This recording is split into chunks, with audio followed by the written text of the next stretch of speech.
नमस्कार, आपका स्वागत है समझ ही अंतिम उद्देश्य यूट्यूब चैनल पर। इस चैनल के माध्यम से हम कक्षा 6 से लेकर के कक्षा 12 तक की सभी पुस्तकों को समझेंगे गहराई से, उसके बाद सभी प्रश्नों का हल भी करेंगे और आपको नोट्स टेलीग्राम चैनल पर मिल जाएगा, जिसका लिंक आपको डिस्क्रिप्शन बॉक्स में दिया हुआ है। ठीक है, तो उससे पहले हम लोग आचार्य प्रशांत जी के बारे में जान लेते हैं।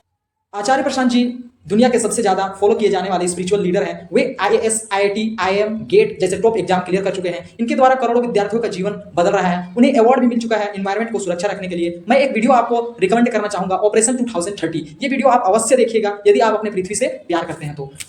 और वे लगभग 160 से अधिक किताबें लिख चुके हैं। अगर विद्यार्थी जीवन की बात करें तो विद्यार्थी जीवन के ऊपर भी एक पुस्तकें उन्होंने लिखी है, आप उन्हें जरूर पढ़िएगा, है ना। स्टूडेंट लाइफ से रिलेटेड लगभग हजारों वीडियोस यूट्यूब पर आपको मिल जाएंगे आचार्य जी की। 22 से अधिक कंट्री के लोग उन्हें फॉलो करते हैं। उनका मुख्य 5 काम है। पहला, जलवायु परिवर्तन के ऊपर बात कर रहे हैं वे।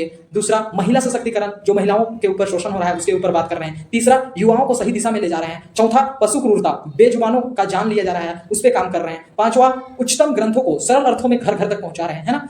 आचार्य प्रशांत जी के बारे में जितना भी शब्द बोला जाए कम ही पड़ेगा, क्योंकि वे बहुत महान काम कर रहे हैं। आज के युग के वे भगत सिंह, स्वामी विवेकानंद जैसे महान पुरुषों के समान आते हैं, ठीक है ना। आज पढ़ेंगे कक्षा 6 की गणित पुस्तक अध्याय 11, जिसमें कौन के बारे में हम समझेंगे। तो स्टार्ट करने से पहले हम आचार्य प्रशांत जी की कोट्स को देख लेते हैं। ठीक है, दुनिया चारों ओर से लगी पड़ी हो, आपको जड़ से उखाड़ देने के लिए, आपको आप पर जादू कर देने के लिए, आपको हिला देने के लिए, ठीक है ना। आप ऐसे खड़े रहिए जैसे कि चारों ओर बच्चे नाच रहे हैं, ठीक है ना। ऐसे करके तो देखिए, ऐसा करके देखिए, इंसान बन जाएंगे। ओके, स्टार्ट करते हैं हम लोग। हम सीखेंगे आज क्या क्या इस चैप्टर से, वो पहले देखते हैं। पहले तो हम लोग कौन से परिचय करेंगे कि कौन होता क्या है, ठीक है ना। फिर अंत भाग और बाहिर भाग, अंदर का भाग और बाहर का भाग, कौन का अंदर भाग क्या होता है, बाहर भाग क्या होता है वो जानेंगे। कौन का परिमाण क्या होता है वो जानेंगे। फिर कौन के क्या क्या प्रकार हैं वो जानेंगे। तो ठीक है, स्टार्ट करते हैं हम लोग इंट्रोडक्शन से, भूमिका से। हम लोग दैनिक जीवन में कई ऐसी वस्तुएं प्रयोग में लाते हैं जिनकी 2 भुजाएं हैं, जो एक बिंदु से जुड़ी हुई होती है और दूसरे सिरे से खुली होती है। देखिए, कई ऐसी वस्तुएं हैं जो एक सिरे से जुड़ी हुई है और दूसरी सिरा क्या हुआ है, खुला हुआ है। ठीक है, देख रहे हैं, एक सिरा से जुड़ी हुई है, दूसरी सिरा खुली हुई है। ठीक है, एक सिरा जुड़ी हुई है, दूसरी सिरा खुली हुई है। तो ये क्या क्या कहलाते हैं, कौन कहलाते हैं, ठीक ना। तो घड़ी की दोनों सुई, कैंची के 2 फलक और प्रकार आदि नीचे दी गई आकृति पर गौर कीजिए। ठीक है, आपने गौर कर लिया। आगे देखते हैं। हम पाते हैं कि आकृति में 2 भुजाएं हैं जो एक बिंदु पर संयुक्त है, एक बिंदु पर मिल रहे हैं, ठीक ना। किंतु दूसरी तरफ क्या है, खुली हुई है। यदि हम 2 किरण लें, अगर हम लोग 2 किरण को लेते हैं, ठीक है, 2 किरण को लेते हैं, अंत बिंदु एक ही होता है। अंत बिंदु, शुरुआती बिंदु क्या है, एक ही है, लेकिन अंत किरण में तो हम जानते हैं कि वो उसका अंत बिंदु नहीं होता है, वो इनफाइनाइट तक जाता है, अनंत तक जाता है। तो हमें इस प्रकार से दिखा सकते हैं, जैसे कि संलग्न आकृति 11.1 में देखिए, एक किरण है OA एक किरण है और OB किरण 2 है, 2 किरणें हैं, ठीक ना। दोनों किरणों का अंत बिंदु O उभयनिष्ठ है। दोनों का अंत बिंदु जो है शुरुआती बिंदु कह सकते हैं, लेकिन यहाँ अंत बिंदु कह रहा है, तो चलिए कोई दिक्कत नहीं है। अंत बिंदु क्या है, O है। इस प्रकार हम बिल्कुल अंत बिंदु ही कहा जा सकता है, क्योंकि इधर तो अंत बिंदु होगा ही नहीं, इधर तो जाते ही रहेगा, तो अंत बिंदु तो यही है, ठीक ना। शुरुआत कहिए या अंत कहिए, अंत कहना सही होगा, क्यों, क्योंकि इधर तो अंत बिंदु होगा नहीं, ठीक ना, वो तो जाते ही रहेगा, ठीक।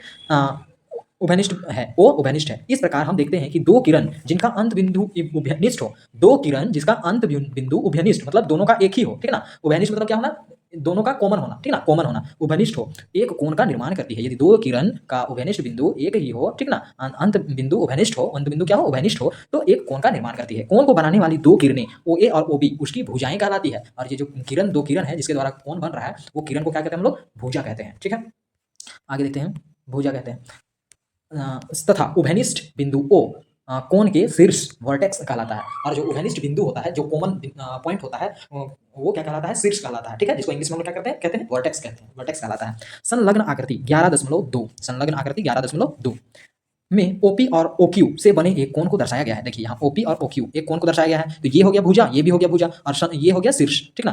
तो देखते हैं, जिसमें किरण OP और OQ कोण की भुजाएं हैं, ठीक है, ये कोण की भुजाएं हैं दोनों, तथा उभयनिष्ठ बिंदु O कोण का शीर्षक है। कोण को दर्शाने के लिए शीर्ष पर एक छोटे वक्र का प्रयोग किया जाता है। देखिए, शीर्ष पर एक छोटे से वक्र का प्रयोग किया जाता है, क्या को दर्शाने के लिए, कोण को दर्शाने के लिए, ठीक ना। कोण को प्रदर्शित करने के लिए संकेत, ये संकेत है इसका, कोण का संकेत क्या होता है, ऐसा, ठीक ना, ये कोण का संकेत होता है। ओके, संकेत कोण का प्रयोग किया जाता है, ठीक। आगे चलते हैं, ये आकृति को देखिए। ओके, ये आकृति को देखिए। आकृति 1 में कोण ABC या CBA, ऐसा ABC या CBA ऐसा कह सकते हैं, ठीक ना।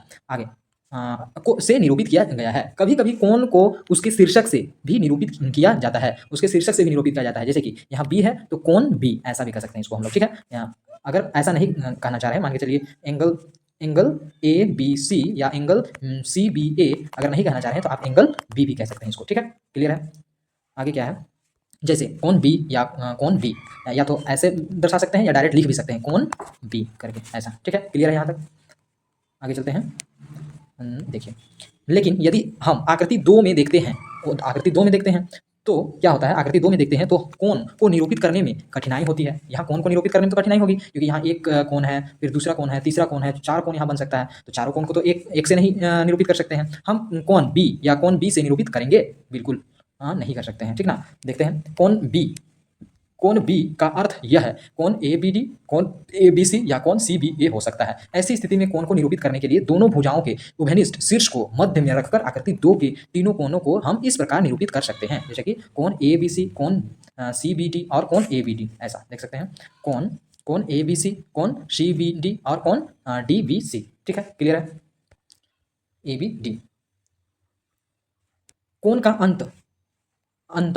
कोण का अंत भाग और बाहिर भाग, ठीक ना, संलग्न आकृति 11.3 को देखिए, ये 11.3 का आकृति को देखिए, कोण बी सी ए बी ए सी, कोण एंगल ए बी ए सी एक कोण को प्रदर्शित करता है, बिल्कुल एक कोण को प्रदर्शित करता है, या इसको हम लोग क्या लिख सकते हैं, एंगल ए भी लिख सकते हैं, ठीक है, या कोण ए ऐसा लिख सकते हैं या कोण ए ऐसा लिख सकते हैं, दोनों में से कैसा भी लिख सकते हैं, ठीक ना।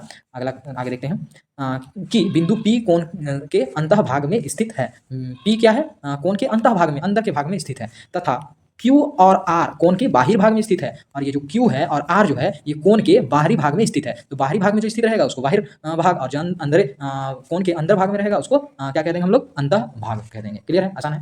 आगे चलते हैं, दी गई आकृति में कितने कोण एवं भुजाएं हैं, गणना कीजिए, कितने कोण हैं और कितने भुजाएं हैं वो गणना करना है। तो ये आकृति में तो एक भुजा, दो भुजा, तीन भुजा दिख रहा है, ठीक है, और भुजा पता चल गया ए बी और बी सी और ए सी, ठीक, और कोण क्या क्या है, ए बी सी या बी सी ए या सी बी ए, ठीक है, तीन तरह का कोण बन सकता है। अब यहाँ पर कितने भुजा हैं, एक भुजा, दो भुजा, तीन भुजा, चार भुजा है, ठीक है, यहाँ चार भुजाएं हैं, और एंगल क्या बन सकता है, जी एच ई और एच ई एफ, फिर ई एफ जी और एफ जी एच, ऐसा बन सकता है, ठीक है।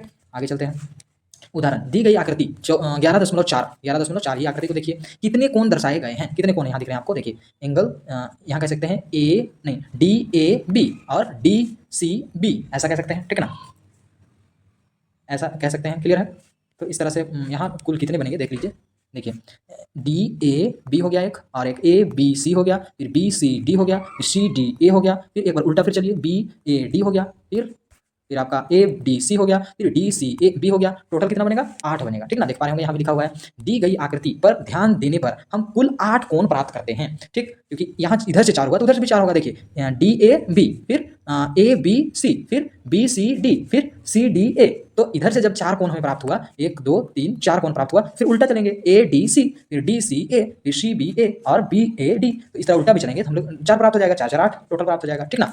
आगे, दी गई आकृति में सिर्फ 2 ही कोण हैं जिन्हें हम केवल शीर्ष के अक्षर से भी दर्शा सकते हैं, 2 ही कोण ऐसे हैं जिसको हम लोग शीर्ष के अक्षर से भी दर्शा सकते हैं, वो कौन है, देखिए, एंगल डी और ए डी सी को हम लोग डी से दर्शा सकते हैं, और एंगल ए बी सी को बी से दर्शा सकते हैं, ठीक है, देख रहे हैं, एंगल यहाँ जो बीच में रहेगा ना उसी को कौन से दर्शा देंगे, ठीक ना, जो बीच में रहेगा, जैसा कि आप देख पा रहे होंगे, जो बीच में है तो इसको एंगल डी से दर्शा गया, बीच में यहाँ बी है तो एंगल बी से दर्शा दिया गया, ठीक है, क्लियर है, क्योंकि दोनों का कॉमन पॉइंट क्या है, बी ही है। अब दी गई आकृति 11.5 को देखिए, यहाँ पर देखिए, ये है अंतः भाग, ये है बाहरी भाग, ये भी बाहर भाग है, ठीक है, तो देखते हैं क्या क्वेश्चन पूछ रहा है हमसे, है ना।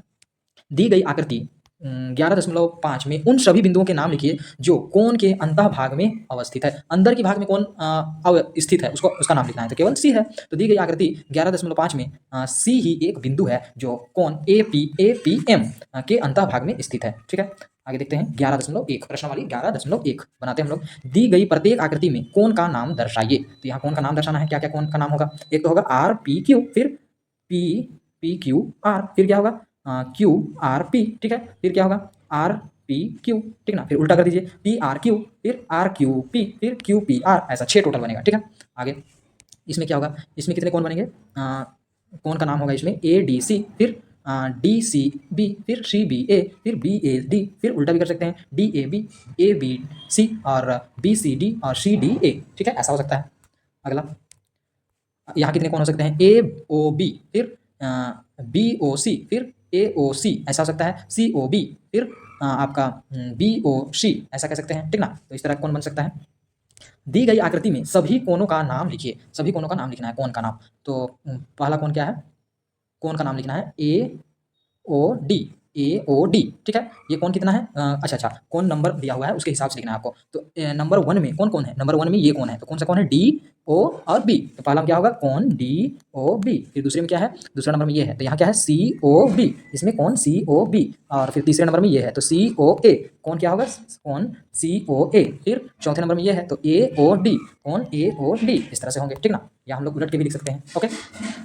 उलट के कैसे लिख सकते हैं, जैसे कि इसको हमने लिखा AOD, तो इसको क्या भी लिख सकते हैं DOA, ऐसा भी लिख सकते हैं, ठीक ना। तो अब इसमें चलते हैं क्वेश्चन नंबर 3 में। दिए गए प्रत्येक कोण की आकृति में शीर्ष तथा कोण की भुजाओं के नाम लिखिए। शीर्ष का नाम लिखना है और भुजाओं का नाम लिखना है, ठीक है। कोण की भुजाओं का और शीर्ष का नाम। इसमें शीर्ष क्या है, O है, इसमें शीर्ष क्या है, C है, और इसमें शीर्ष क्या है, F है, ठीक है। और इसमें भुजा क्या है, OP है और OQ। इसमें भुजा CA और CB, और इसमें भुजा FE और FG, ठीक है। क्लियर है। दी गई आकृति में कोनों का नाम लिखिए, कोण का नाम लिखना है जिन्हें A B C एवं D से दर्शाए गए हैं। तो कोण A क्या है, कोण A देख पा रहे होंगे यहाँ पर आपको दिख रहा है। तो कोण A क्या है, कोण A को कौन सा कोण से दर्शाया गया है, A O और X, कोण AOX, ठीक है। अब क्या है कि कोण B को क्या से दर्शाया गया है, कौन सा कोण से दर्शाया गया है, तो यहाँ देखिए ये क्या हो जाएगा Y और YO और यहाँ पर है X, ठीक है, YOX। फिर C को क्या से दर्शाया गया है, C को दर्शाया गया है YOB, कौन YOB। फिर आपका D को क्या से दर्शाया गया है, कौन BOZ, ठीक है, इससे दर्शाया गया है। अच्छा यहाँ शीर्ष क्या है, O है, ठीक है, सबका कॉमन क्या आ रहा है, O ही आ रहा है, ठीक ना। अगला प्रश्न देखते हैं। संलग्न आकृति के सभी बिंदुओं को लिखिए, ठीक है ना, सभी बिंदुओं को लिखना है। कौन BOE के अभयंतर अंतःभाग में स्थित है। DOE के अंतःभाग में कौन स्थित है, DO और E, DOE के अंतःभाग में कौन स्थित है, A स्थित है, ठीक है। यहाँ A हो जाएगा, ठीक, बिंदु A, कहीं के बिंदुओं को लिखना है। और EOF के बाहर भाग में स्थित EOF के बाहरी भाग में कौन सा स्थित है उसे लिखना है, ठीक है, EOF के बाहरी भाग में। तो EOF के बाहरी भाग में क्या है, C है और A है, क्लियर है। अब एंगल EOF पर स्थित है, पर कौन स्थित है, AOF पर B स्थित है, ठीक है। E देख पा रहे होंगे आप, EOF पर, अच्छे से नहीं बना है, अच्छे से बनाते हैं। EO और F पर क्या स्थित है, B स्थित है, ठीक है, इसलिए यहाँ पर आंसर क्या होगा, B, क्लियर है। आगे दी गई आकृति में दर्शाए गए कोण 1 2 3 4 और 4 का नाम लिखिए। कोण 1 का क्या नाम होगा, कोण जो नंबर दिए गए हैं उसमें क्या कोण होगा, 4 को क्या कोण से दर्शाएंगे, 1 को क्या कोण से दर्शाएंगे, 2 को क्या कोण से दर्शाएंगे, 3 को क्या कोण से दर्शाएंगे, वो लिखना है। तो 1 को क्या से दर्शाएंगे, 1 को दर्शाएंगे हम लोग AO और E, AOE से दर्शा सकते हैं 1 को। दूसरे नंबर को क्या से दर्शाएंगे, EOD, क्या से दर्शाएंगे, कौन EOD। और तीसरा को क्या से दर्शाएंगे, तीसरा को DOC, कौन DOC। फिर चौथा को क्या से दर्शाएंगे, COB, कौन COB, ठीक है, क्लियर हो गया। आगे संलग्न चित्र को देखकर बताइए कि प्रश्न 1 से 5 में दिए गए कथन सत्य हैं या असत्य हैं, ठीक। 1 से 5 तक जितने भी दिए हुए हैं, 1 2 3 4 5, ये सारे सत्य हैं या असत्य हैं, वो आपको बताना है इस आकृति को देख करके, ठीक है। तो स्टार्ट करते हैं हम लोग। पहला क्वेश्चन क्या है, आकृति में कोनों की कुल संख्या 2 है, क्या कोण 2 ही है। देखते हैं कौन DAB और दूसरा कौन BAC, बिल्कुल नहीं, 2 ही कोण यहाँ कह रहा है, तो या तो बिल्कुल 2 ही कोण है ही, क्योंकि देखिए कोण कितना है, 1 देख पा रहे होंगे यहाँ पर आप, 1 और 2 वक्र बनाया गया है, तो समझ जाइए कि 2 ही कोण है, ठीक ना। तो कितना हो गया आपका DAB और एक है BAC, ठीक है, तो 2 कोण है, तो बिल्कुल पहला वाला क्या होगा, सत्य होगा, ठीक है। अगला प्रश्न क्या है यदि ये वाला सेकंड प्रश्न ये है, कोण BAC और कोण CAB के माप एक ही हैं। देखिए कह रहा है कोण BAC और CAB का माप एक ही है, बिल्कुल एक ही है, या तो इधर से जाइए या इधर से जाइए, दोनों का माप क्या होगा, एक ही कोण का होगा, ठीक है, वो भी सत्य है। यदि आकृति में एक कोण की भुजाओं की लंबाई में कमी कर दी जाए तो उस कोण के माप में भी कमी आ जाती है। कह रहे हैं कि यदि आकृति में एक कोण की भुजा की लंबाई यदि कम कर दी जाए, भुजा की लंबाई कम कर दी जाए, तो क्या कोण की लंबाई कोण की माप में भी कमी आ जाती है, बिल्कुल नहीं, तो ये असत्य कथन है, ठीक ना। क्योंकि ये तो अगर इधर होगा या इधर होगा तभी तो इसका कोण का माप कम या बेसी होगा। ये इधर अगर ये बड़ा छोटा होगा तो इससे तो कोई फर्क नहीं पड़ेगा, आप समझ पा रहे होंगे। अगर ये कोण, ये भुजा जो है इधर आता है या उधर जाता है तभी तो यह बढ़ेगा या घटेगा, लेकिन क्या यह इधर नीचे या ऊपर होता है उससे तो ये सेम ही रहेगा, उससे तो कोई प्रभाव नहीं पड़ेगा, इसलिए यह असत्य कथन है, ठीक है। अगला प्रश्न क्या है कि यदि कोण की भुजाओं की लंबाई में वृद्धि कर दी जाए तो कोण के माप में वृद्धि हो जाती है, ऐसा कहना है। तो ये भी नहीं होगा, क्योंकि देखिए अगर ये कोण है, ठीक है, अगर इसको हम लोग बड़ा कर दिए और बड़ा कर दिए, ठीक है, लंबाई, भुजा की लंबाई बढ़ा दी, ठीक है ना, तो कोण क्या बदलेगा? बिल्कुल नहीं, वो तो उतना का उतना ही रहेगा, ठीक है ना। ओके, क्लियर है। यदि दर्श यहाँ भी असत्य होगा। ये दी गई आकृति में प्रत्येक कोण के शीर्ष ए बिंदु हैं। क्या प्रत्येक कोण के शीर्ष ए बिंदु हैं? बिल्कुल, प्रत्येक कोण के शीर्ष क्या है? ए ही बिंदु हैं। ओके, अगला प्रश्न देखते हैं। कोण का परिमाण। अब कोण का परिमाण कैसे निकालते हैं वो देखते हैं, ठीक है, समझने का प्रयास करते हैं हम। घड़ी की सुई से बने कोण, घड़ी के सुई से बने कोण के परिमाणों की तुलना की जा सकती है, ठीक है। नीचे के चित्र में 1 नंबर पर देखिए, ये चित्र को में दोनों सुई से बने कोण के परिमाण देखिए, दोनों सुई से बनी कोण बनी है, ठीक है, इसका क्या परिमाण है? चित्र 2 में दोनों सुई से बनी कोण का परिमाण देखिए, दोनों सुई से क्या परिमाण बना है यहाँ पर, और यहाँ पर देख सकते हैं दोनों पे अलग अलग बना है। यहाँ छोटी कोण बनी है, यहाँ बड़ी कोण बनी है, ठीक है ना। तो यहाँ कह रहा है ये जो नीचे दी गई नीचे के चित्र 1 में दोनों सुई से बने कोण का परिमाण और चित्र 2 में दोनों सुई से बने कोण का परिणाम से छोटा है, ठीक है, ये कोण का परिणाम से छोटा है। ठीक है, एक वाला क्या है? छोटा है, किससे? दूसरे वाले से। अर्थात 2 में बना हुआ कोण, चित्र 2 में बना हुआ कोण जो है, 2 में बना हुआ जो कोण है, कोण एक वाले से, 1 में बने कोण से बड़ा है, ठीक है, ये बड़ा है इससे, बिल्कुल सही बात है। आगे चलते हैं। कोण की माप उसकी भुजाओं की लंबाई पर निर्भर नहीं करती है। कोण की माप उसकी भुजाओं की लंबाई पर निर्भर नहीं करती है, ठीक ना। ये जो भुजा होती है, ये भुजा जो होती है, इस पर निर्भर नहीं करती है, भुजा पर निर्भर नहीं करती है, या तो वो इतना लंबा है या इतना छोटा है, उस पर निर्भर नहीं करती है। ये आपकी इस पर निर्भर करती है, ये इधर जाता है या इधर आता है, राइट लेफ्ट से निर्भर करती है, अप डाउन से निर्भर नहीं करती है। क्लियर है? आगे देखते हैं। मान लीजिए कोण AOB एक कोण है, ठीक। अगर AOB एक कोण है जिसकी भुजाओं OA और OB पर क्रमशः P और Q 2 बिंदु लिए गए हैं, ठीक है ना। मान के चलिए कोण AO क्या है? AOB है। ओके, अब क्या कहा जा रहा है? भुजा OA और OP पर, OA पर क्या? P लिया गया है, OA पर एक बिंदु P लिया गया है, ठीक। और Q लिया गया है आपका OB पर, Q लिया गया है OB पर। अच्छे से बनाते हैं फ्रेश से। देखिए एंगल है, मान के चलिए ऐसा एंगल है AO और B। ओके, यहाँ पर एक बिंदु है P और यहाँ पर एक बिंदु है Q। ओके, बिंदु लिए गए हैं। अब हम जानते हैं कि OP जो है, OP और OA एक ही किरण है। ये दोनों क्या है? एक ही किरण है। तथा OQ और OB एक ही किरण है। ये तो एक ही दोनों किरण है, ठीक ना। ये तो हम लोग पढ़ चुके हैं पहले ही। अगर एक ही दिशा में जाती है तो वो क्या रहती है? एक ही किरण कहलाती है, ठीक ना। इस प्रकार हम देखते हैं कि कोण AOB और कोण POQ, कोण POQ और QOP, ठीक। अच्छे से देखना होगा यहाँ पर क्या लिखा हुआ है। देखिए कोण AOB ऐसा मान के चलिए AOB, और यहाँ पर P है, यहाँ पर Q है। ओके, तो एंगल AOB ठीक है ना, और एंगल POQ एक ही कोण है, ठीक है। क्लियर हो गया? ये दोनों क्या होता है? एक ही कोण होता है। ओके, मान के चलिए कि ऐसा एक कोई एंगल है, यहाँ पर हम लोग बना के देखते हैं। अच्छा, यहाँ बना दिया गया है। ओके, देखिए QOP या BOA एक ही कोण होगा, ठीक है। अतः यहाँ पर क्या दिया गया है? देखिए, अतः कोण की माप कोण की भुजाओं की लंबाई पर निर्भर नहीं करती है। ये लंबाई पर निर्भर नहीं करती है। कोण हमेशा क्या होता है? बराबर होता है, ठीक ना। लंबाई बढ़े या घटे, भुजा का लंबाई बढ़े या घटे, कोण का मान हमेशा बराबर रहता है। कोण का मापन कैसे करते हैं वो देखते हैं। गतिविधि के द्वारा कोण का मापन, ठीक। एक चूड़ी की सहायता से एक वृत्ताकार आकृति बनाइए। इसी माप की एक वृत्ताकार शीट लीजिए। क्या करना है? एक चूड़ी के माध्यम से आपको वृत्ताकार एक आकृति बनाना है, और इसी के माध्यम से एक वृत्ताकार शीट लीजिए, या इसी के आकार का एक शीट लेना है, या तो चूड़ी के माध्यम से एक बना लेना है, ठीक ना। इसे 2 बार मोड़िए। देख पाते हैं आप? इसे 2 बार मोड़ दिए, ठीक ना। दर्शाई गई आकृति प्राप्त हो इसे एक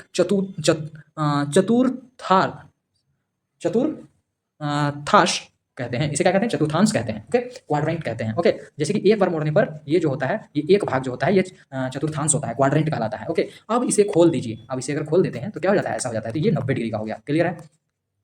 खोल लीजिए। आपको एक अर्धवृत्त प्राप्त होगा। एक क्या होता है? अर्धवृत्त, आधा वृत्त प्राप्त होगा, जिसमें बीच में एक मोड़ का निशान है। यदि एक बार इसे और मोड़ दिया जाता तो इसमें बीच में क्या है? एक मोड़ का निशान है, जिनका मान 90 डिग्री है। जिनका मान क्या होगा? 90 डिग्री है। इन्हें पुनः मोड़ के निशान पर से मोड़ने पर, अब इनके जो मोड़ के निशान है, ये जो मोड़ के निशान है, उनको पुनः मोड़ने पर कोण 45 डिग्री कितने होंगे? अगर ये कोण जो है, जैसे कि यहाँ पर देख पा रहे होंगे, जैसे कि मान के चलिए इतना बड़ा भाग को केवल लीजिए, ठीक है ना। ये जो इतना बड़ा भाग है, इसे अगर और बीच से मोड़ दिया जाए तो ये कितना डिग्री का बन जाएगा? 45 डिग्री का बन जाएगा। 90 का आधा कितना होता है? अगर आधा मोड़ा जाए, इसको आधा मोड़ा जाए ऐसा, तो 90 का आधा 45 डिग्री बन जाएगा, ठीक है ना। ठीक है, तो इसे पुनः मोड़ के निशान पर से मोड़ने पर 45 डिग्री का कोण बनता है, अर्थात समकोण का आधा है। मतलब 90 डिग्री को क्या कहा जाता है? समकोण कहा जाता है, और ये समकोण का आधा बन जाता है। अब इसे खोल लीजिए। अब इसे क्या करना है? खोल लीजिए। दोनों ओर एक एक मोड़ का निशान दिखाई दे रहा है। दोनों ओर क्या कर रहा है? एक एक मोड़ का निशान दिखाई दे रहा है। दिखाई दे रहा है। आधार रेखा की पहले वाले मोड़ के निशान पर 45 डिग्री लिखिए। पहले वाले कोण पर क्या लिखना है? 45 डिग्री, फिर 90 डिग्री, ये भी क्या होगा? 45 डिग्री ही होगा, ठीक है ना। दूसरी वाले मोड़ पर निशान पर 90 + 45 135 डिग्री हो जाएगा। मतलब ये जो होता है ये यहाँ तक 45 हुआ, फिर ये 90 हुआ और ये दोनों को जोड़ के 135 डिग्री हो गया। क्लियर है? हाँ, ये क्या हो गया? 45 और 90, ये हो गया 135, तो ये हो जाएगा 135 डिग्री। क्लियर है? कागज को अब 45 डिग्री तक चतुर्थांश के आधे मोड़िए। ठीक, चतुर्थांश का जब और आधा मोड़ देंगे तो ये कितना हो जाएगा? 45 का आधा 22.5। ठीक है, अब इसका आधा कीजिए। ठीक ना, आधा करने पर इतना हो गया। आधार रेखा में के बाईं ओर, ठीक है, ये बाईं ओर इस साइड होगा, उधर तो दाहिनी ओर हो गया। आधार रेखा कौन है? ये है। आधार रेखा के बाईं ओर वाला पहला मोड़ का निशान 45 डिग्री का आधा 22 डिग्री होता है। अच्छा, बाईं ओर इधर कहा जा रहा है, ठीक ना, 22.5 डिग्री है, ठीक है। और 35 डिग्री के बाईं ओर, 35 डिग्री 135 डिग्री के बाईं ओर, इधर बाईं कहा जा रहा है, ओके, और इधर दायां कहा जा रहा है। तो 135 डिग्री के बाईं ओर का कोण 57.5 दर्शाता है। ठीक है, मतलब क्या किया गया कि 35 डिग्री में और 22.5 डिग्री जोड़ दिया गया तो 157 हो गया। ठीक है ना। सबसे पहले क्या किया गया आप समझ पा रहे होंगे। सबसे पहले तो आपका 90 डिग्री, 90 डिग्री का आधा 45 डिग्री, 45 डिग्री का आधा 22.5 डिग्री। अब इधर जितना जाएंगे उतना जोड़ते जाएंगे, ठीक ना। 90 में फिर आधा जोड़ दिए, कितना हो गया? 45 डिग्री। 45 डिग्री में फिर उसका आधा जोड़ दिए, कितना हो गया? 22.5 डिग्री। तो ऐसा जोड़ते जाना है। ठीक है, क्लियर है। कोण का मापन चांद के द्वारा, या प्रोटेक्टर भी कहते हैं इसको इंग्लिश में, प्रोटेक्टर के द्वारा किया जाता है। हमारे ज्योमेट्री बॉक्स में यह बहुत ही उपयोगी यंत्र है जिसके बारे में हम पिछली कक्षा में पढ़ चुके हैं, ठीक ना। 5 क्लास में ही हम लोग पढ़ चुके हैं।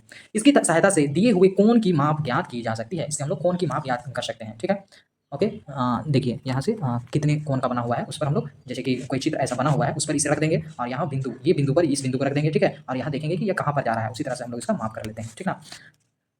तो चलते हैं, कोण का निर्माण यहाँ पर क्या है, देखिए, माप ज्ञात की जा सकती है। साथ ही दी गई माप के कोण का निर्माण इसकी सहायता से किया जा सकता है। और अगर कोई कोण बनाया हुआ है तो उसका माप भी निकाल सकते हैं, और कोई कोण पहले से दिया हुआ है तो उसका हम लोग आकृति भी बना सकते हैं इसका माध्यम से, ठीक है। इसके वक्रीय कर्व भाग को 180 डिग्री बराबर भागों में विभाजित किया गया है। इसके वक्रीय भाग को बराबर 180 डिग्री बराबर भागों में खंडित किया गया है, ठीक ना। प्रत्येक भाग का अंश डिग्री कहलाता है। प्रत्येक भाग का अंश क्या कहलाता है? डिग्री कहलाता है। जैसे कि 0 degree, 10 degree, 20 degree, 30 degree, 40 degree, इस टाइप से डिग्री कहलाता है, ठीक। मान लीजिए आप कोई एंगल ABC को मापना चाहते हैं, ठीक ना। कोई एंगल ABC को आप मापना चाहते हैं, ओके।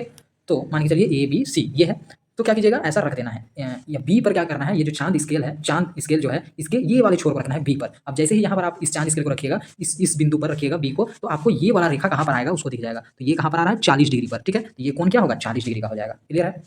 तो चांद को इस प्रकार रखिए कि इसके सीधे किरणें सीधे किनारे के मध्य बिंदु, किनारे के जो मध्य बिंदु है कोण के शीर्ष B, कोण के शीर्ष B पर स्थित हो। किनारे के जो मध्य बिंदु है, ये जो मध्य बिंदु है, चांद का जो मध्य बिंदु है वो शीर्ष B पर स्थित हो, ठीक है ना। चांद पर जो स्केल है, ठीक है ना, यह स्केल पढ़िए जिससे किरण BC चिन्हित 0 डिग्री से मिल रही है। इस पर जो आपको स्केल दी गई है, यह जो स्केल है, ये जो स्केल दिख रहा है, ये किस पर होना चाहिए? BC में होना चाहिए, ठीक ना, जिसको हम लोग 0 डिग्री कह रहे हैं, ओके। ये जो 0 डिग्री है, 0 डिग्री पर होना चाहिए BC। आगे, चांद को इस प्रकार समायोजित कीजिए कि किरण BC इस सीधे किनारे के अनुदिश रहे। BC, चांद को इस प्रकार रखना है कि ये जो BC है इसके अनुदिश रहे, इसके दिशा में रहे, ठीक ना, बिल्कुल ऐसा, ओके। आगे, वक्रीय किनारे में किरण AB, जो ऊपर वाला क्षेत्र है, किरण AB द्वारा निर्देशित कोण का जो अंशीय माप है ज्ञात करिए। आकृति में यह 40 डिग्री दिखा रहा है। हम इसे एंगल ABC बराबर 40 डिग्री लिखते हैं, ठीक है। यहाँ पर क्या दिखा रहा है? यहाँ पर अंशीय भाग क्या दिखा रहा है? 40, इसीलिए 40 डिग्री लिखेंगे। क्लियर है। आगे चलते हैं, कोण के क्या क्या प्रकार हैं उसके बारे में पढ़ते हैं, ठीक है। कोण के प्रकार, माप के आधार पर कोण मुख्य 3 प्रकार के होते हैं। पहला, समकोण, न्यून कोण और अधिक कोण। कोण कितने प्रकार के होते हैं? 3 प्रकार के, समकोण, न्यून कोण और अधिक कोण। समकोण तो आप जान ही रहे हैं, जो 90 डिग्री का होता है। न्यून कोण मतलब मैं बताना चाहता हूँ 90 डिग्री से कम। अधिक कोण मतलब साफ है, अधिक मतलब क्या? ज्यादा, तो 90 डिग्री से अधिक, ठीक है। जब घड़ी की सुई एक स्थान से दूसरी स्थान, तो पढ़ते हैं हम लोग, जब घड़ी की सुई एक स्थान से दूसरे स्थान पर जाती है तो हमें कोण का एक उदाहरण प्राप्त होता है। ये तो हमने देख लिया था, ठीक है ना। जब घड़ी की सुई एक संपूर्ण चक्कर लगाकर एक प्रारंभिक स्थान पर आ जाए, जैसे कि घड़ी है, ठीक है। ये जो घड़ी की सुई ये क्या करे? पूरा चक्कर लगा करके प्रारंभिक शुरुआती स्थान पर आ जाए, ठीक है ना। तो हम कहते हैं कि घड़ी की सुई ने 4 समकोण बना लिया। जैसे कि देखिए, 1 समकोण, 2 समकोण, 3 समकोण, 4 समकोण बना लिया घड़ी की सुई ने, ओके। आगे देखिए, समकोण क्या होता है? समकोण, राइट एंगल। इस प्रकार जब घड़ी की सुई इस प्रकार जब घड़ी की सुई 1/4 भाग, ये 1/4 भाग घूर्णन पूरी करता है, ये जो 1/4 भाग, ये समझ सकते हैं जैसे कि ये ऐसा 4 भाग होता है, तो 1 भाग, 2 भाग, 3 भाग, 4 भाग, तो 1/4 भाग मतलब नीचे जो 4 है वो टोटल भाग को दिखाता है, 1 2 3 4 और 1 मतलब 1 को दिख रहा है, 1 भाग को दिखा रहा है, तो 1/4 भाग यदि घूर्णन करता है तब समकोण बनता है। तब क्या बनता है? समकोण बनता है। मतलब जैसे कि ये इतना भाग है तो 1 भाग यदि ये घूर्णन करेगा, इतना भाग घूर्णन करेगा तो ये समकोण बनाएगा, ठीक है। 1/4 घूर्णन बराबर 1/4 गुना एक पूरा चक्कर, ठीक ना, एक पूरा चक्कर, तो 1/4 गुना एक पूरा चक्कर में कितना लगा रहेगा? 90, 90 दूनी 180, 180 दूनी 270 और 270 फिर मान के चलिए 90 का 90, 90 दूनी 180, 90 दिया 270 और 90 चौके 360, तो यहाँ पर हो जाएगा 360। तो इसको जब हम लोग कट करेंगे, देखिए 4 एका 4, 4 9 36, तो ऊपर क्या बच गया? 1 गुना 9 बच गया, तो 9 एका 9 और यहाँ पर 0 डिग्री है, ये 0, तो 90 डिग्री बच जाता है, ठीक है। तो 1/4 भाग घूर्णन करने में कितना लग जाता है? 90 डिग्री बनता है, ठीक ना। आगे चलते हैं। 1/4 चक्कर समकोण, 2/4 चक्कर 2 समकोण, 3/4 चक्कर 3 समकोण, ठीक, ऐसा देख पा रहे हैं, ठीक है ना। 1/4 जब चक्कर लगाया तो समकोण बना, यहाँ से 1/4 2, आगे देखिए, और ये क्या हो गया कि ये यहाँ से यहाँ तक 1/4 हुआ, 2/4 हुआ, यहाँ 2/4 हो गया और ये 3/4 हो गया, ठीक। संलग्न आकृति में कोण ADC, कोण ADC कहाँ पर है? कोण देख सकते हैं ADC, यहाँ पर देखिए ADC, कोण ADC, ठीक। ADC और कोण CBD, कोण CBD, यहाँ पर देखिए CBD, CDB ऐसा भी कर सकते हैं, ठीक। CDB प्रत्येक समकोण है, ठीक। ऐसी स्थिति में हम कहते हैं कि भुजा AB पर CD तथा CD पर AB लंबवत है। भुजा AB पर CD और कह सकते हैं CD और दूसरा क्या कहा गया है? CD पर AB ऐसा लंबवत है, ठीक ना। AB पर CD लंबवत है या CD पर AB लंबवत है, ऐसा कह सकते हैं, ठीक। लंब का संकेत क्या होता है? ऐसा होता है, ठीक, उल्टा टी के जैसा, अर्थात CD लंबवत है AB और AB लंबवत है CD का। क्लियर है यहाँ तक?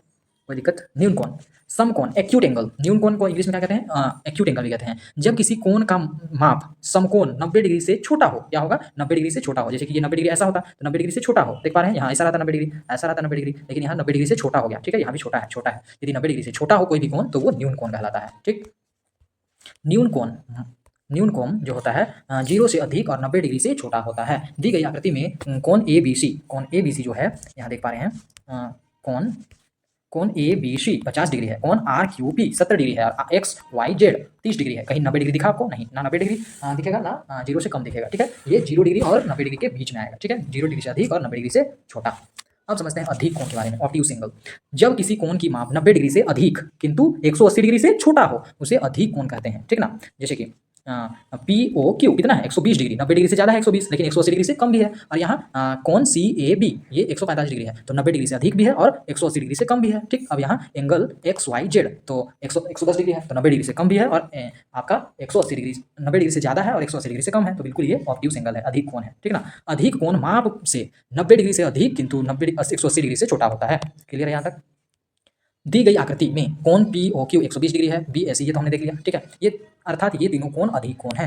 कोण के अन्य प्रकार और क्या क्या प्रकार होते हैं वो समझते हैं। यदि रिजु कोण या सरल कोण क्या होते हैं? सरल कोण मतलब स्ट्रेट एंगल, ठीक ना। रिजु कोण या सरल कोण क्या होते हैं? ये जो स्ट्रेट एंगल होते हैं 180 डिग्री वाले, शायद अभी देखते हैं, पढ़ते हैं तो जानेंगे। यदि AOB संरेखीय बिंदुएं हों तो AOB एक संरेखीय बिंदु हो, संरेखीय एक बिंदु हो, ठीक ना, मतलब रेखा में एक बिंदु हो अगर AOB, तो क्या होता है? किरणें OA और किरणें OB के बीच एक रिजु कोण या सरल कोण बनता है, ठीक। यदि AOB एक ही रेखा में यदि कोई बिंदु हो और किरणें OA और OB के बीच में क्या बनता है? एक रिजु कोण बनता है या सरल कोण भी कहते हैं उसके। एक सरल कोण दो समकोण के बराबर होता है। एक जो सरल कोण होता है वो दो समकोण के बराबर होता है, एक समकोण दो समकोण, तो 90 90 180, ठीक है। एक रिजु कोण दो सरल समकोण के बराबर होता है। यहाँ पर क्या दिया गया है देख सकते हैं, एक सरल रेखा पर स्थित सभी बिंदु संरेखीय बिंदु कहलाती है। एक सरल रेखा पर, एक सीधी रेखा पर जितने भी बिंदु स्थित होते हैं सारे बिंदु क्या कहलाते हैं? संरेखीय बिंदु कहलाते हैं। क्लियर है? संरेखीय बिंदु किसे कहते हैं? एक ही रेखा पर जितने भी बिंदु अगर स्थित रहेंगे सभी बिंदु क्या कह देंगे? संरेखीय बिंदु कह देंगे। पूर्ण कोण क्या होता है? कंप्लीट एंगल, उसे समझते हैं। एक ही दिशा में 4 समकोण घूमने पर एक चक्कर पूरा हो जाता है। अगर मान के चलिए ये है, ये जो है ये एक 90 डिग्री, फिर 180 डिग्री, फिर 270, 360, तो अगर एक ही दिशा में पूरा चक्कर लगा लेता है कोई कोण, तो वो क्या हो जाता है? पूर्ण एंगल हो जाता है, ठीक ना? पूरा चक्कर लगा हो जाता है। यह एक पूर्ण चक्कर एक घूर्णन कहलाता है। पूरा चक्कर एक क्या कहलाता है? घूर्णन कहलाता है। एक घूर्णन एक संपूर्ण कोण कहलाता है, और एक घूर्णन होने पर एक पूर्ण संपूर्ण कोण कहलाता है, ठीक ना? मान लीजिए एक घड़ी की सुई 12 से चलना है, ठीक है? मान लीजिए एक घड़ी की सुई 12 से चलना प्रारंभ करके 12 बजे, मान के चलिए यहाँ 12 बजी है, यहाँ से चलना प्रारंभ की, ठीक ना? ऐसा चलते प्रारंभ करके घूमती हुई पुनः 12 में पहुंच जाती है। ये घूमते घूमते फिर से 12 में पहुंच जाती है, ठीक ना? पूरा गोल एक चक्कर लगा लेती है। तब वह 4 समकोण बनाती है। देखिए यहाँ पर एक समकोण बनाई, फिर यहाँ पर एक समकोण बनाई, फिर यहाँ पर एक समकोण बनाई, फिर यहाँ पर एक समकोण बनाई, तो टोटल 4 समकोण बनाती है। यहाँ पर क्लियर है? बनाती है। एक समकोण बराबर 90 डिग्री, तो यहाँ कह सकते हैं 0, और यहाँ संरेखीय है, ठीक ना? संपूर्ण कोण 360 डिग्री का होगा, क्योंकि 4 समकोण बनाता है। एक समकोण 90 डिग्री का है, तो 90 गुना 4 क्या हो जाएगा? 360 डिग्री, ठीक? अतः पूर्ण कोण 4 समकोण, तो पूर्ण कोण 360 होगा, क्योंकि 4 समकोण, 1 समकोण 2 3 4 समकोण, तो 4 गुना 90, इसलिए 4 गुना समकोण। पूर्ण समकोण 4 गुनी होता है समकोण का, ये भी कह सकते हैं हम लोग, ठीक? अब जीरो एंगल क्या होता है? जीरो एंगल, जिसमें एंगल 0 डिग्री होता है। यदि किसी किरण के प्रारंभिक और अंतिम स्थितियां बिना कोई परिक्रमण करते हुए परस्पर ढक ले, ठीक ना? ढक ले, तो हम उसे निर्मित कोण, तो हम कहते हैं कि निर्मित कोण जो है, बना हुआ कोण जो है, वो शून्य कोण है, ठीक है? यहाँ क्या है? प्रारंभिक स्थितियाँ क्या है? ये वाला जो प्रारंभिक स्थितियाँ है, ठीक है? यहाँ से यहाँ तक का जो एरो दिख रहा होगा आपको, देख रहे हैं यहाँ पर जो एरो है, ये एक प्रारंभिक स्थिति है। प्रारंभिक स्थिति और अंतिम स्थिति, जैसे कि यहाँ पर देख पा रहे होंगे, ये अंतिम स्थिति है, ठीक है? तो प्रारंभिक स्थिति और अंतिम स्थिति ये क्या हो? बिना किसी परिक्रमण के, मतलब ये जो प्रारंभिक स्थिति है ऐसा रहता, मान के चलिए प्रारंभिक स्थिति ऐसा रहता, और जो अंतिम स्थिति ऐसा रहता, तो ये क्या हुआ? ये वाला जो है, ये यहाँ से लेकर यहाँ तक परिक्रमण किया, ठीक ना? लेकिन यहाँ क्या हो रहा है? परिक्रमण बिल्कुल नहीं किया, ये एक दूसरे में ही इस परस्पर ढके हुए, ठीक ना? ये परिक्रमण नहीं कर रही। ये जो छोटा वाला जो लाइन है, यहाँ तक का जो एरो है, ये अगर इधर क्या करती? परिक्रमण करती, तो ये ऐसा लाइन हो जाता, ऐसा एंगल बन जाता। लेकिन यहाँ ये परिक्रमण कर ही नहीं रही है, ये अंतिम जो स्थितियां हैं उसी पर ही ढकी हुई है, तो यहाँ पर कोई एंगल नहीं बन रहा है, तो उसी एंगल को हम लोग क्या कहेंगे? जीरो कोण कहेंगे, ठीक है? अगला क्या है? प्रतिवर्ती कोण, रिफ्लेक्सिव एंगल क्या होता है वो समझेंगे। एक कोण को जो एक ऋजु कोण से बड़ा हो, एक कोण जो एक ऋजु कोण से बड़ा हो और एक पूर्ण कोण से छोटा हो, तो परवर्ती कोण कहा जाता है। अर्थात परवर्ती कोण 180 डिग्री से बड़ा और 360 डिग्री से छोटा होता है, ठीक ना? यहाँ क्या कह रहा है कि एक कोण जो ऋजु कोण मतलब 180 डिग्री वाला, ठीक ना? ऋजु कोण 180 डिग्री से बड़ा हो, और एक पूर्ण कोण मतलब पूरा घूमने पर कितना होता है? 360, तो 180 से बड़ा हो और 360 से छोटा हो, ठीक ना? तो उसे हम लोग क्या कहते हैं? प्रतिवर्ती कोण कहते हैं, रिफ्लेक्सिव एंगल कहते हैं। क्लियर है? ऐसा एंगल जो कि 180 डिग्री से बड़ा और 360 डिग्री से छोटा, तो उसे हम लोग रिफ्लेक्सिव एंगल, परवर्ती कोण कहते हैं। अब संलग्न कोण या आसन कोण क्या होता है? इसको हम लोग इंग्लिश में कहते हैं एडजेसेंट एंगल, ठीक? यदि दो कोण का शीर्षक बिंदु एक हो, देखिए ये एक कोण है और ये एक कोण है, देख पा रहे होंगे, ये एक कोण है और ये एक कोण है, दो कोण यहाँ पर बन रहा है, तो दो कोण का यदि शीर्षक बिंदु O है, देख रहे हैं, इस कोण का भी O ही है, इस कोण का भी कॉमन पॉइंट ओबेनिस्ट क्या है? यही है। तो दोनों का यदि दो कोणों का शीर्ष बिंदु एक हो तथा उनकी एक भुजा उभयनिष्ठ हो, देखिए एक भुजा उभयनिष्ठ मतलब दोनों का ये भुजा उभयनिष्ठ हो रहा है, इसमें भी ये भुजा आ रहा है और इस कोण में भी ये भुजा आ रहा है। अगर ये एंगल को ले रहे हैं फिर भी ये भुजा आ रहा है, और ये एंगल को ले रहे हैं फिर भी ये भुजा आ ही रहा है, तो अगर हमारा शीर्ष भी एक ही हो और एक भुजा भी एक ही हो दो कोण का, ठीक है, तो क्या कहेंगे इसको? उभयनिष्ठ भुजा के एक और ना हो तो उसे कोण संलग्न कोण या आसन कोण कहलाते हैं, ठीक है? यहाँ तक समझ में आ गया कि एक ही भुजा हो दो कोण का और एक ही शीर्ष हो, शीर्ष मतलब समझ रहे हैं ये वाला शीर्ष हो और एक ही भुजा हो, ठीक ना, दो कोण का, तो उसे हम लोग कहेंगे एडजेसेंट एंगल या संलग्न कोण या आसन कोण कहेंगे, ठीक है? क्लियर है? यहाँ पर देखिए आकृति एक में एंगल कोण AOB और BOC, ठीक ना, दो कोण है, बिल्कुल दो कोण है, जिसका शीर्ष बिंदु O है, जिसका शीर्ष बिंदु क्या है? O है, और दोनों कोण की एक भुजा OB उभयनिष्ठ है, मतलब दोनों कोण की एक भुजा OB जो है ये उभयनिष्ठ, मतलब दोनों में कॉमन हो रहा है, उसमें भी OB आ रहा है, इसमें भी OB आ रहा है, ठीक है? आगे देखते हैं, जिसका ये हो गया। दोनों कोण की अन्य भुजाएं OC और OA हैं, अन्य कोण, दोनों कोण की अन्य भुजाएं क्या है? OA और OC है, ठीक है? जो उभयनिष्ठ भुजा OB को दो विपरीत दिशाओं में है, दो विपरीत दिशाओं में दोनों है, ठीक ना, एक तो है AOB और एक BOC, ठीक? क्लियर हो गया? अतः AOB तथा BOC आसन कोण है। आकृति 2 में देखिए, यहाँ आकृति 2 में देख सकते हैं हम लोग, आकृति 2 में कोण AOB, ठीक, AOB और AOC कौन है? बिल्कुल है। जिनके शीर्ष बिंदु क्या है? ओ है। ठीक। अब यहाँ पर देखिए ए ओ बी और ए ओ सी, तो यहाँ कौन ये वाला 2 बार आ रहा है, देख पा रहे हैं आप कि ए ओ बी और ए ओ सी, मतलब दोनों कोण में ए ओ ए नहीं, ए ओ क्या है? कॉमन भुजा है, ठीक ना। तो यहाँ कॉमन भुजा भी मिल जा रहा है और शीर्ष भी कॉमन मिल जा रहा है, तो ये भी क्या हो जाएगा? आसन हो जाएगा, ठीक ना। आसन, संलग्न, एडजेसेंट कोण, जो भी कहना चाहते हैं हम लोग कह सकते हैं, ठीक है। तो देखिए एडजेसेंट होने का नियम ही क्या है कि दो कोण का यदि एक एक कॉमन एक ही भुजा, एक भुजा कॉमन हो और एक ही शीर्ष हो, तो हम लोग क्या कहेंगे उसको? उसे हम लोग कहेंगे संलग्न या एडजेसेंट कोण, एंगल कहेंगे, ठीक है। आकृति 2 को यहाँ पर देख सकते हैं, जिनके शीर्ष ए ओ बी और ए ओ सी, दो कोण हैं जिनके शीर्ष ओ है, बिल्कुल हैं, तथा ओ ए जो है दोनों कोण की उभयनिष्ठ भुजा है, ठीक है। बिल्कुल उभयनिष्ठ मतलब हमेशा याद रखा है, कॉमन साइड है, ठीक है। उभयनिष्ठ भुजा है। क्या ए ओ बी एवं ए ओ सी आसन कोण है? क्या ए ओ बी और ए ओ सी आसन कोण है, ऐसा कहा जा रहा है, ठीक ना। तो यहाँ ए ओ बी आ रहा है, ए ओ सी आ रहा है, तो क्या आसन कोण हो सकता है? बिल्कुल नहीं होंगे। क्यों? क्योंकि यहाँ विपरीत भी तो होना चाहिए, जो भुजा है वो विपरीत भी होना चाहिए, नहीं कि यहाँ क्या हो रहा है? ए ओ बी हो रहा है और ए ओ सी हो रहा है, ऐसा नहीं होना चाहिए। अब पहले वाला में क्या हो रहा था? ए ओ बी और बी ओ सी, ठीक ना। ए ओ बी और बी ओ सी विपरीत हो रहा था यहाँ पर कॉमन वाला, तो यहाँ कॉमन वाला तो विपरीत नहीं हो रहा है, इसीलिए हम लोग इसको क्या कहेंगे? आसन नहीं कहेंगे। यहाँ पर घूमने वाली बात है, यहाँ पर थोड़ा डाउट होने वाली बात है, ठीक ना। कभी भी जो कॉमन भुजा जो होगा दोनों कोण का, वह विपरीत होना चाहिए, जैसे कि ए ओ बी बोले, ठीक है। और फिर क्या बोले थे? बी ओ सी, तो ए ओ बी और बी ओ, ठीक ना। यहाँ विपरीत हो गया ये वाला, तभी होगा आसान। ये नहीं कि अभी जो दूसरे वाले आकृति में जो यहाँ पर दिख रहा है ए ओ बी और ए ओ सी, तो ए ओ तो बोल रहे हैं, लेकिन ए ओ हम लोग उल्टा नहीं बोल रहे हैं। एक बार बोलना था ए ओ सी और एक बार बोलना था ओ ए, इधर कुछ रहता तब होता, ठीक है। तो आकृति 2 को देखने पर यह स्पष्ट है कि बिंदु ओ दोनों कोण का शीर्ष बिंदु है। बिंदु ओ तो दोनों कोण का शीर्ष बिंदु है, ये तो ठीक है। तथा दोनों कोण ए ओ बी तथा ए ओ सी की उभयनिष्ठ भुजा भी क्या है? ओ ए है। किंतु ए ओ बी तथा ए ओ सी की अन्य भुजाएं ओ सी और ओ बी उभयनिष्ठ भुजा के तरह ही है। देखिए ए ओ बी और ए ओ सी ये किस तरह कहा जा रहा है? ये अन्य भुजाएं भी एक उभयनिष्ठ भुजाएं की तरह है, इस कारण ए ओ बी तथा ए ओ सी आसन कोण नहीं होंगे, ठीक है। क्लियर है? यही याद रखना है कि जो कॉमन भुजा होगा वो हमेशा विपरीत होगा, है ना। जैसे कि ए ओ बी और ए ओ सी ऐसा नहीं होगा। जैसे कि फर्स्ट वाले में क्या हुआ था? ए ओ बी और बी ओ सी, ठीक ना। ए ओ बी और बी ओ सी ऐसा विपरीत होना चाहिए। क्लियर है? तो आगे चलते हैं।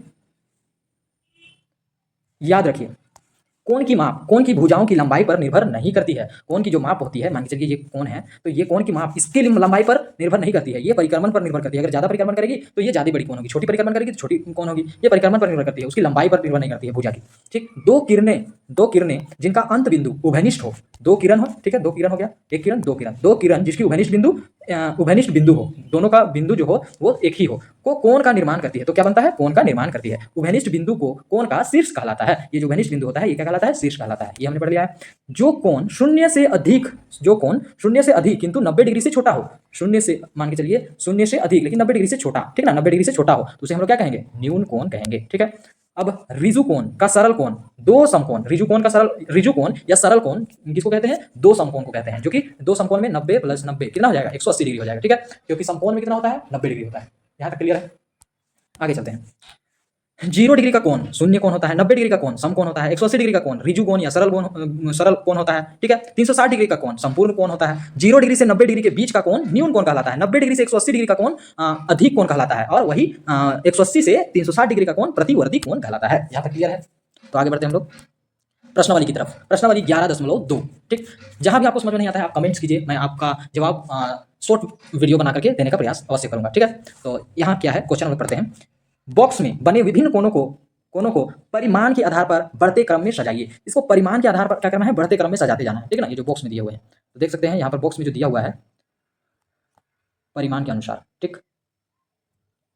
हाँ, तो यहाँ पर देख पा रहे होंगे कि ये जो है पहला नंबर में जो है, ये पहला वाला जो है ये 90 डिग्री से छोटा लग रहा है, ठीक है ना। 90 डिग्री छोटा है, क्योंकि 90 डिग्री ऐसा होता है, तो 90 डिग्री से ये तो छोटा लग रहा है, मतलब 45 डिग्री शायद होगा, है ना। तो ऐसा कह सकते हैं ये 45 डिग्री मान के चलते हैं इसको, क्योंकि अभी हम लोग स्केल तो यूज नहीं कर सकते यहाँ, आप लोग भले यूज कर सकते हैं, ठीक है। ये 45 डिग्री है, ये 90 डिग्री से थोड़ा बहुत बड़ा लग रहा है, तो इसको 75 डिग्री मान लेते हैं, ठीक है। और ये 90 डिग्री से थोड़ा सा छोटा लग रहा है, तो इसको मान लेते हैं हम लोग ये 90 से थोड़ा बड़ा है, मतलब 90 से बड़ा होगा तो वो क्या हो जाएगा? 105 डिग्री मान के चलते हैं, ठीक ना। ये थोड़ा सा छोटा है, इसको 75 डिग्री मान लिए। अब इसे देखते हैं क्या है कि ये जो कोण है ये कितना है? ये आपका नीचे की ओर है, मतलब ये कोण हो गया, ये कोण हो गया, ये कोण हो गया, ये कोण, मतलब ये 360 डिग्री है, ठीक। आगे तो यहाँ हमें क्या करना है, चांद स्केल से आपको मापना है, उसके बाद लिखना है कि चांद स्केल से आप देखिएगा कि ये कितना कोण है। आप यहाँ पर चांद स्केल रख करके, जैसे कि चांद स्केल यहाँ पर रख करके और आपको जांच करना है कि ये कितना कोण का है, ठीक ना। तो यदि ये जितना भी कोण का था इसका कोण लिखिएगा, यहाँ पर कितना कोण का है, कोण का नाम लिख दीजिए। सबों का कोण का नाम लिख दीजिए। मान के चलिए यहाँ 45 डिग्री हुआ, यहाँ 105 डिग्री हुआ, ठीक ना, 105 डिग्री हुआ, यहाँ 75 डिग्री हुआ, यहाँ 360 डिग्री हुआ, या 90 डिग्री हुआ, ठीक। यहाँ आपका मान के चलिए कि ये हो गया आपका 150 डिग्री हो गया, ठीक ना। इसे आपको चांद स्केल से मापना है। चांद स्केल तो आप समझ रहे हैं, यहाँ पर है ये 90 डिग्री हो गया, ये फिर हो गया आपका इसे कह सकते हैं 100 150 से ज़्यादा कह सकते हैं इसको, है ना। जैसे कि 180 से थोड़ा कम, मतलब 100, अगर सीधा होता तो 180 होता, लेकिन 180 से थोड़ा कम ही है, तो कह सकते हैं इसको हम लोग 160 डिग्री हो गया। फिर यहाँ पर देख पा रहे होंगे कि यहाँ पर तो आपका ये एक कोण हो गया, यही ये कोण तो घुमा ही नहीं है, देख पा रहे हैं ना, ये कोण पूरा घुमा है, यहाँ से शुरू होकर के यहाँ पूरा घुमा है, तो ये 360 डिग्री का हो गया। फिर आपको क्या करना है, इसे सभी को बढ़ते क्रम में सजा देना है। बढ़ते क्रम मतलब छोटा से बड़ा, तो सबसे शुरू में क्या था, 45 डिग्री था, फिर 75 डिग्री था, फिर 105 डिग्री था, ठीक है, फिर क्या था 150 डिग्री था, फिर 160 डिग्री था, फिर अच्छा यहाँ पर क्या होगा 90 डिग्री होगा, ठीक है, फिर 105 डिग्री, फिर 150, फिर 160, फिर आपका 380 360 डिग्री, इस तरह से आपको सजा देना है। तो ये आपको स्केल से करके करना है, ठीक है ना। ऐसे ही मैंने किया है अंदाजा से, तो आपको मैंने एक आइडिया बता दिया कि कैसे करना है, ठीक।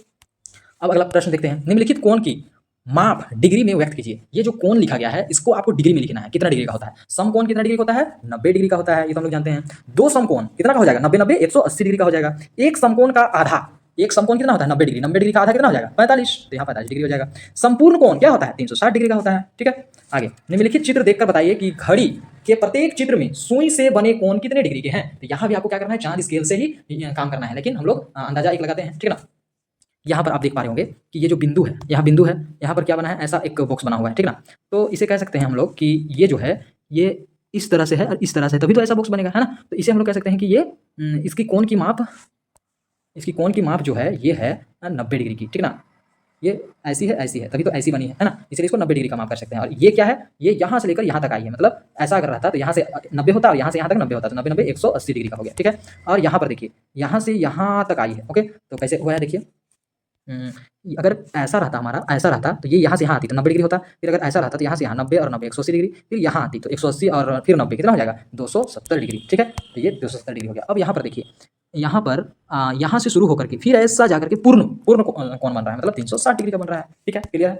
अगला प्रश्न क्या है देखिए, निम्नलिखित प्रत्येक कोणों को देखकर बताइए कि किस प्रकार के कोण हैं। कोण किस प्रकार के कोण है देख करके बताना है, अर्थात न्यून कोण है कि अधिक कोण है कि सम कोण है, ये बताना है। तो देखिए ये तो बिल्कुल 90 डिग्री का लगा है, मतलब ये क्या है आपका सम कोण है, ठीक है ना। ये क्या है, सम कोण है, ठीक। अब ये देखिए 90 डिग्री से कम लग रहा है, ठीक है ना, तो ये क्या हो जाएगा, न्यून कोण हो जाएगा। अब इसे देखिए 90 डिग्री से बड़ा लग रहा है, 90 डिग्री तो ऐसा होता है सीधा, ठीक है ना, तो 90 डिग्री से बड़ा लग रहा है, मतलब ये क्या हो जाएगा, अधिक कोण हो जाएगा। अब इसे देखिए, ये क्या हो रहा है, ये आपका अगर ऐसा मान लिया जाए तो ये 90 डिग्री से छोटा है, तो इसे हम लोग क्या कह सकते हैं, इसे हम लोग न्यून कोण कह सकते हैं, ठीक।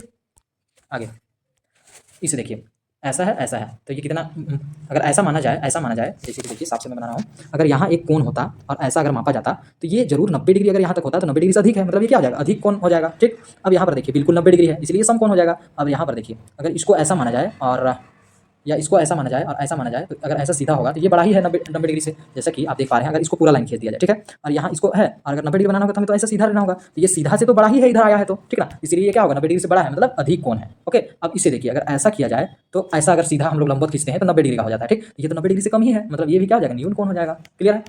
अगला, निम्नलिखित कथन सत्य ट्रू या असत्य फॉल्स है बताइए, ठीक। तो सत्य है या असत्य है वो बताना है। एक न्यून कोण जो होता है, न्यून कोण का माप छोटा होता है 90 डिग्री से, बिल्कुल सही जवाब है। न्यून कोण हमेशा 0 डिग्री से बड़ा और 90 डिग्री से छोटा होता है। अधिक कोण का माप छोटा होता है 90 डिग्री से, बिल्कुल नहीं। अधिक कोण का माप 90 डिग्री से बड़ा और आपका 180 डिग्री से छोटा होता है।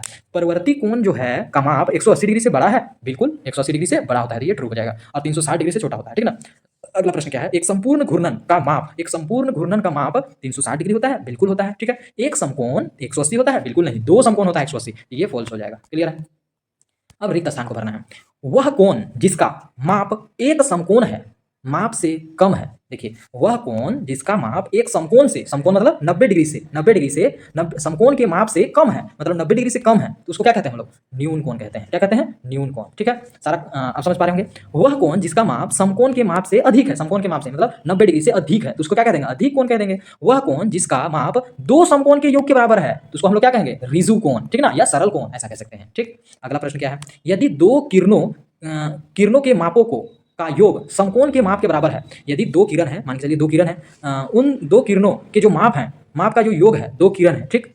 यदि अच्छा किरण नहीं कहा जा रहा है, दो कोण कहा जा रहा है, समझ पा रहे हैं। दो कोण है, मान के चलिए ऐसा है और ऐसा है, यहाँ एक कोण है और यहाँ एक कोण है, ठीक है। तो ये दोनों जो कोण है, ये दो कोण है, एक कोण हो गया और एक दूसरा कोण हो गया। दो कोणों का योग ये दोनों को जोड़ने पर समकोण के माप के बराबर होता है। किसके बराबर होता है? समकोण के बराबर होता है, ठीक है ना। तो ऐसा है, मान के चलिए ऐसा होता है। तो यहाँ 45 और यहाँ 45, तो 45 को जोड़ के क्या हो जाएगा? 90, तो समकोण के बराबर हो जाएगा। तो इसलिए कहा जा रहा है कि देख पा रहे हैं दो कोणों के मापों का योग समकोण के माप के बराबर है। तो इनमें से एक कोण न्यून कोण है, ठीक है। तो दूसरा कोण क्या होना चाहिए? वो भी न्यून कोण ही होगा, तभी तो दो न्यून कोण 45 डिग्री मिलकर 90 डिग्री कर देंगे, ठीक है। 90 डिग्री ही समकोण होता है। क्लियर है?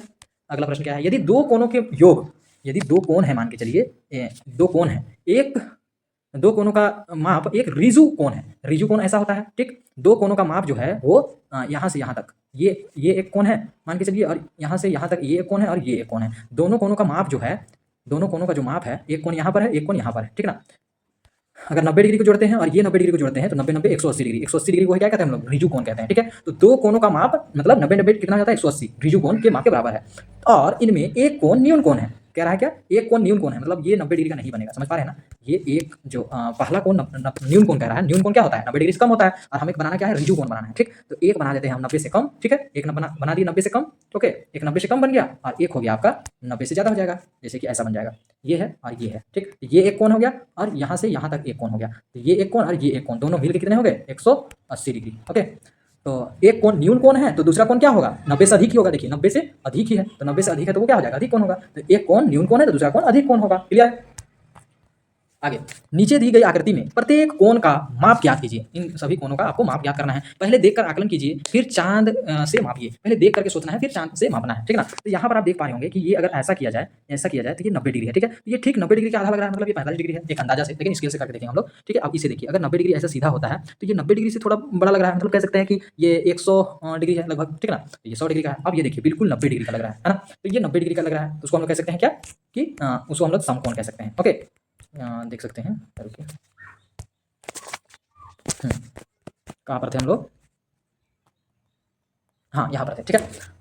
तो ये कह सकते हैं हम लोग बिल्कुल 90 डिग्री का है। ये क्या है? 90 डिग्री का बिल्कुल बन रहा है, ओके। इसको हम लोग 90 डिग्री दे देंगे। अब यहाँ पर क्या है? ये 90 डिग्री होता है इतना, लेकिन ये तो यहाँ चल गया, मतलब 90 डिग्री से बड़ा हो गया और इससे भी बड़ा है, देख पा रहे हैं, इससे भी ज़्यादा दूर गया है। तो ये जब 100 हुआ था तो ये इसको हम लोग मान सकते हैं 110 20 ऐसा कुछ भी मान सकते हैं, ठीक ना। लेकिन स्केल से हम लोग एग्जैक्ट निकाल लेंगे, ओके। तो अब 8वां नंबर में देखिए, नीचे के चित्र को देखकर लिखिए कि दिए गए कोण आसन कोण है या नहीं है। ये जो नीचे दिए गए चित्र और कोण जो है, ये आसन कोण है या नहीं है, वो लिखना है।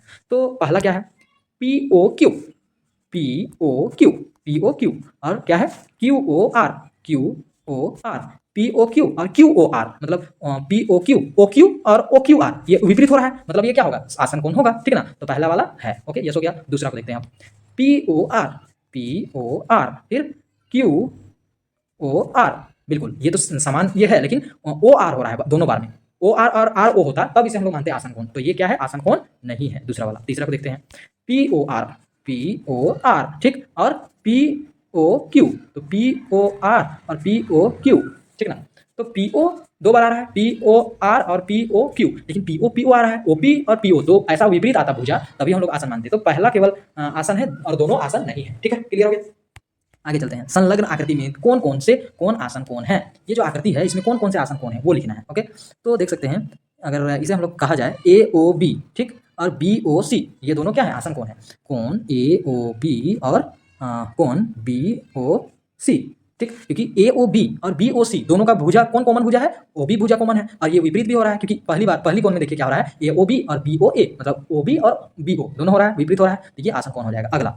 अगला क्या है कि BOC और COBD, ठीक ना। ये भी आसन कौन है? एंगल BOC और एंगल COD, ठीक। एंगल BOC और COD, OC और OD, OC और CO ये विपरीत आ गया। और यहाँ पे देखिए OB और BO विपरीत आ गया। जो विपरीत भुजा होता है, अगर विपरीत भुजा अगर यदि हमको मिल गया दो कोण में और शीर्ष तो हमेशा समान है, तो हम लोग क्या कहेंगे?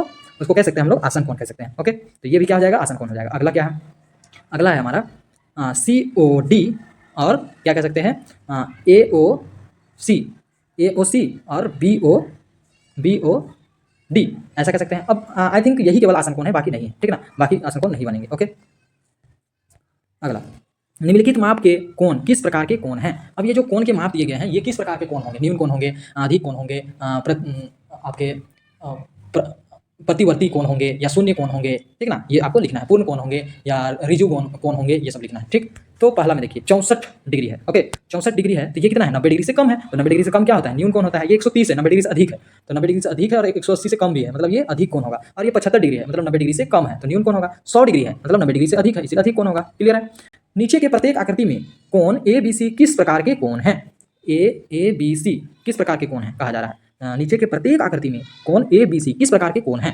तो ये तो बिल्कुल लग रहा है आपका 90 डिग्री का, है ना, देख पा रहे होंगे आप लोग भी कि ये क्या है, बिल्कुल 90 डिग्री का है, ठीक है। तो ये समकोण है। अगला ये कोण को देखा जाए ऐसा ऐसा, तो इसे अगर इधर बढ़ा दिया जाए तो 90 डिग्री से ये बड़ा ही लग रहा है, तो ये क्या हो जाएगा, अधिक कोण हो जाएगा। ओके, ये पहला वाला समकोण, दूसरा वाला अधिक कोण। अब यहाँ ए बी सी को देखना है, ए बी सी, तो इसे हम लोग अगर बढ़ा दिया जाए, इसे बढ़ा दिया जाए तो ऐसा जा रहा है। ओके, तो हम लोग कह सकते हैं कि ये थोड़ा सा 90 डिग्री से बड़ा लग रहा है इधर, ठीक ना। देख पा रहे होंगे आप लोग कि अगर हम लोग इसको बढ़ा देते हैं, इसको अगर इधर बढ़ा देते हैं और इसको इसमें यदि हम लोग 90 डिग्री लंबवत खींचते हैं, ठीक ना, 90 डिग्री लंबवत खींचते हैं, तो 90 डिग्री से थोड़ा सा ये बड़ा लग रहा है। तो 90 डिग्री से बड़ा होता है तो क्या कहते हैं हम लोग, अधिक कोण कहते हैं। और यहाँ भी ए बी सी, तो ये कोण है, तो कोण वाले को हम लोग फिर से बढ़ा देते हैं, ऐसा बढ़ा दिए। अब इसमें एक लंबवत लाइन खींचते हैं, ठीक ना, तो लंबवत लाइन खींचने पर ये थोड़ा सा छोटा लग रहा है 90 डिग्री से, तो छोटा रहता है तो क्या कहते हैं, न्यून कोण कहते हैं। क्लियर है, आसान है।